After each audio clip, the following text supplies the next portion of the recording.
तो दोस्तों आप सबकी डिमांड पर लेकर आ गया हूँ भारत की नदियों से रिलेटेड टॉप 25 क्वेश्चंस।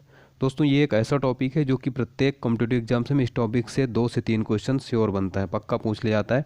इसलिए आप इस वीडियो को स्किप न करें, लास्ट तक देख लें। और दोस्तों यदि तक आपने चैनल को सब्सक्राइब नहीं किया, चैनल को सब्सक्राइब करके बेल आइकन प्रेस कर दें, साथ ही साथ वीडियो को लाइक और शेयर जरूर करें। और दोस्तों इसे आप एक मॉक टेस्ट के रूप में भी ले सकते हैं। टोटल 25 क्वेश्चन है। और दोस्तों यदि आपसे नहीं आता है तो आप हमारे साथ इस वीडियो में लास्ट तक बने रहें, आपको सारे क्वेश्चन याद हो जाएंगे और ये काफ़ी हेल्पफुल है हर एग्ज़ाम के लिए। चलिए तो फिर स्टार्ट करते हैं। पहला क्वेश्चन है हमारा, भारत में प्रवाहित होने वाली सबसे बड़ी नदी कौन सी है? तो दोस्तों भारत में प्रवाहित होने वाली सबसे बड़ी नदी है गंगा नदी। ठीक है, ऑप्शन ए इसका करेक्ट हो जाएगा। दोस्तों यहाँ से क्वेश्चन क्या बनता है कि गंगा नदी की टोटल लंबाई कितनी है? इसकी लंबाई दोस्तों 2525 किलोमीटर। याद रखिएगा। इसका उद्गम स्थल कहाँ से, ये भी कई बार पूछा जाता है। गंगा नदी का उद्गम स्थल दोस्तों उत्तराखंड के गंगोत्री हिमनद से। ठीक, उत्तराखंड के उत्तरकाशी जिले से गोमुख के निकट गंगोत्री हिमनद से होता है। यहाँ गंगा भागीरथी कहलाती है। ठीक है, तो भारत में प्रवाहित होने वाली सबसे बड़ी नदी है गंगा, जिसकी लंबाई टोटल 2525 किलोमीटर। ये पॉइंट आप जरूर याद रखिएगा। नेक्स्ट दोस्तों, गंगा नदी को बांग्लादेश में किस नाम से जाना जाता है? यदि आपको पता है इसका आंसर तो बता सकते हैं, काफ़ी अच्छा क्वेश्चन है। गंगा नदी को बांग्लादेश में दोस्तों जाना जाता है पद्मा से। ठीक है, पद्मा, पद्मा के नाम से जाना जाता है, तो ये आप याद रखिएगा, काफ़ी इंपॉर्टेंट है। फिर अगला क्वेश्चन है हमारा, गंगा एवं ब्रह्मपुत्र की संयुक्त जलधारा किस नाम से जानी जाती है? तो गंगा और ब्रह्मपुत्र की संयुक्त जलधारा ये जानी जाती है मेघना के नाम से। ठीक है, ऑप्शन सी करेक्ट हो जाएगा। ठीक है दोस्तों, अगर यहाँ पे बात करें ब्रह्मपुत्र नदी की, तो ब्रह्मपुत्र नदी दोस्तों इसका टोटल लंबाई कितनी है? 2900 किलोमीटर है। ठीक है, 29 किलोमीटर इसकी लंबाई है। और ये कहाँ से निकलती है, इसका उद्गम स्थल कहाँ से है? तो ये मानसरोवर झील तिब्बत में, ये तिब्बत से निकलती। ठीक है, मानसरोवर झील तिब्बत में, तो आप याद रखिएगा। गंगा और ब्रह्मपुत्र की संयुक्त जलधारा किस नाम से जानी जाती है? मेघना के नाम से। ठीक है, ऑप्शन सी करेक्ट हो जाएगा। फिर हमारा अगला क्वेश्चन है, भारत की सबसे अधिक नौगम्य नदियाँ कौन सी हैं? भारत की सबसे अधिक नौगम्य नदियाँ हैं दोस्तों ये, ऑप्शन बी गंगा और ब्रह्मपुत्र। ठीक है, गंगा और ब्रह्मपुत्र। अगला क्वेश्चन है हमारा, सुंदरवन का डेल्टा कौन सी नदी बनाती है? आपको बताना है कि सुंदरवन का डेल्टा ये कौन सी नदियाँ बनाती हैं। काफ़ी इंपॉर्टेंट क्वेश्चन है ये। करेक्ट आंसर हो जाएगा इसका ऑप्शन सी गंगा और ब्रह्मपुत्र। ठीक है दोस्तों, मैं आपको बता दूं, गंगा और ब्रह्मपुत्र नदियाँ बांग्लादेश में विश्व का सबसे बड़ा सुंदरवन डेल्टा का निर्माण करती हैं। ठीक है, तो ये क्वेश्चन आपसे पूछा जाए कि विश्व का सबसे बड़ा डेल्टा कौन सी नदियाँ बनाती है? गंगा और ब्रह्मपुत्र। कहाँ पर? बांग्लादेश में। और विश्व का सबसे बड़ा डेल्टा, इसका नाम क्या है? सुंदरवन। इतने पॉइंट आप जरूर नोट कर लीजिए।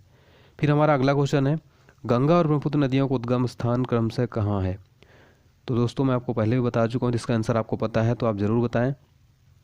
इसका आंसर है ऑप्शन डी उत्तराखंड और तिब्बत में। ठीक है, गंगा का मैंने आपको बताया कि उत्तराखंड के उत्तरकाशी जिले के गोमुख के निकट गंगोत्री हिमनद से, और ब्रह्मपुत्र का मैंने आपको बताया कि ये मानसरोवर झील के पास स्थित ये चिमायुंगुद हिमानी से निकलती। ठीक है, मानसरोवर झील तिब्बत, तो याद रखिएगा गंगा और ब्रह्मपुत्र नदियों को उद्गम स्थल। नेक्स्ट है हमारा, विश्व का सबसे बड़ा नदी द्वीप माजुली का निर्माण करने वाली नदी कौन सी है? तो विश्व का सबसे बड़ा नदी द्वीप माजुली का निर्माण करने वाली नदी है दोस्तों, वो है ब्रह्मपुत्र, ऑप्शन डी। ठीक है, ब्रह्मपुत्र। कौन सी नदी दक्षिण से उत्तर की ओर प्रवाहित होती है? आपको बताना है कौन सी नदी जो दक्षिण से उत्तर की ओर प्रवाहित होती है। तो दोस्तों इसका करेक्ट आंसर हो जाएगा ऑप्शन डी बेतवा। ठीक है, बेतवा नदी जो दक्षिण से उत्तर की ओर प्रवाहित होती है, ये आपको याद रखना है। ठीक है, बहुत इंपॉर्टेंट है।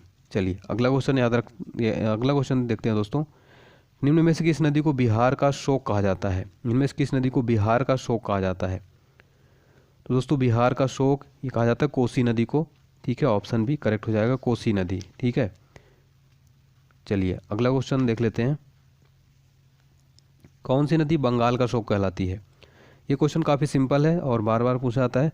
तो बंगाल का शोक दोस्तों दामोदर नदी कहलाती है। ठीक है, दामोदर, बंगाल का शोक दामोदर नदी। भारत की लवण नदी के नाम से जानी जाती है, तो इसका करेक्ट आंसर हो जाएगा ऑप्शन बी लूनी। ठीक है, लूनी। कौन सी नदी एस्चुरी नहीं बनाती है?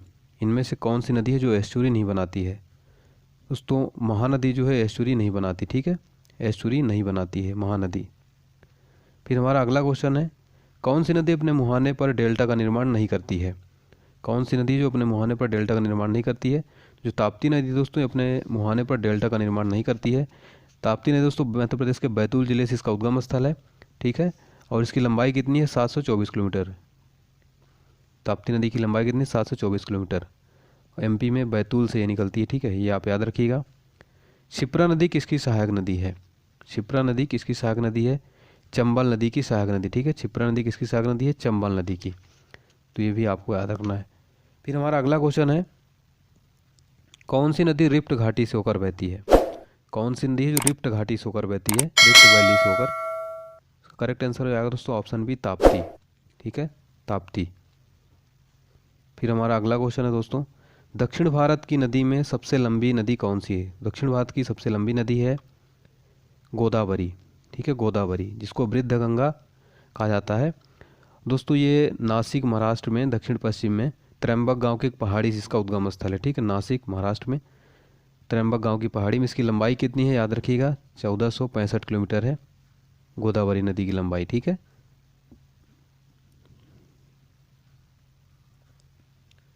कौन सी नदी वृद्ध गंगा के नाम से जानी जाती है? तो वृद्ध गंगा के नाम से जानी जाती है तो गोदावरी, ठीक है, गोदावरी। अगला क्वेश्चन है हमारा, गोदावरी नदी का उद्गम स्थल कहाँ है? मैंने आपको बताया दोस्तों, गोदावरी नदी का उद्गम स्थल है त्र्यंबक गांव, ठीक है, त्र्यंबक गांव की एक पहाड़ी नासिक में। अगला क्वेश्चन है दोस्तों, किस नदी को उसकी पवित्रता के कारण दक्षिण भारत की गंगा कहा जाता है? किस नदी को उसकी पवित्रता के कारण दक्षिण भारत की गंगा कहा जाता है? दोस्तों कावेरी, ठीक है, कावेरी। ये कर्नाटक के कुर्ग जिले में स्थित ब्रह्मगिरी पहाड़ी से इसका उद्गम स्थल है, ठीक है। इसकी टोटल लंबाई कितनी है, 805 किलोमीटर, ठीक है, 805। कहाँ पे इसका उस उद्गम स्थल? कर्नाटक के कुर्ग जिले में स्थित ब्रह्मगिरी पहाड़ी से। विश्व का सबसे बड़ा बृहत्तम डेल्टा निर्मित होता है, तो मैंने आपको बताया दोस्तों, गंगा और ब्रह्मपुत्र द्वारा। बांग्लादेश में विश्व का सबसे बड़ा डेल्टा सुंदरबन डेल्टा का निर्माण होता है, ठीक है। निम्न नदियों में से सबसे अधिक पथ परिवर्तित किसके द्वारा किया जाता है? कोसी नदी, ठीक है, सबसे अधिक पथ परिवर्तित करती है कोसी नदी। भागीरथी और अलकनंदा मिलकर गंगा कहाँ बन जाती हैं? दोस्तों ये बन जाती है देवप्रयाग में, ठीक है, देवप्रयाग में भागीरथी अलकनंदा से मिलती है, तो यहाँ पे संयुक्त धारा का नाम हो जाता है गंगा, ठीक है। तो यहाँ पे याद रखिएगा, और जहाँ से उद्गम स्थल होता है वहाँ पे गंगा को भागीरथी कहते हैं, ठीक है। चलिए, सिंधु नदी का उद्गम स्थल कहाँ है? सिंधु नदी का उद्गम स्थल तो शेषनाग झील। सिंधु नदी का उद्गम स्थल कहाँ है? शेषनाग झील, ये आप याद रखिएगा। नेक्स्ट है दोस्तों, कौन सी नदी अरब सागर में गिरती है? कौन सी नदी अरब सागर में गिरती है? तो माही नदी जो दोस्तों अरब सागर में गिरती है, ठीक है। तो ये आपको याद रखना है, काफ़ी इंपॉर्टेंट है। नेक्स्ट है दोस्तों, प्रायद्वीपीय भारत की सबसे बड़ी नदी कौन सी है? प्रायद्वीपीय भारत की सबसे बड़ी नदी है दोस्तों गोदावरी, ठीक है। ये इसकी लंबाई कितनी है? 1465 किलोमीटर, 1465, 1465 किलोमीटर। इसकी उद्गम स्थल कहाँ है इसका? नासिक में त्र्यंबक गांव की एक पहाड़ी में, ठीक है, ये आपको याद रखना है। प्रायद्वीपीय भारत की सबसे बड़ी नदी है गोदावरी। तो ये थे दोस्तों नदियों से रिलेटेड टॉप 25 क्वेश्चंस। वीडियो को अच्छा लगा हमें कमेंट बॉक्स में ज़रूर लिखें, और ये वीडियो आपको पसंद आ रहा है तो इसी तरह की मैं सीरीज़ कंटिन्यू रखूँगा। यदि आप कमेंट बॉक्स में अपना फीडबैक ज़रूर दें। चैनल को सब्सक्राइब कर लें, बेल आइकन प्रेस कर दें, लाइक शेयर ज़रूर करें, ठीक है दोस्तों। चलिए तो मिलते हैं नेक्स्ट वीडियो के साथ, तब तक के लिए आप स्वस्थ रहिए, व्यस्त रहिए, मस्त रहिए। जय हिंद, जय भारत।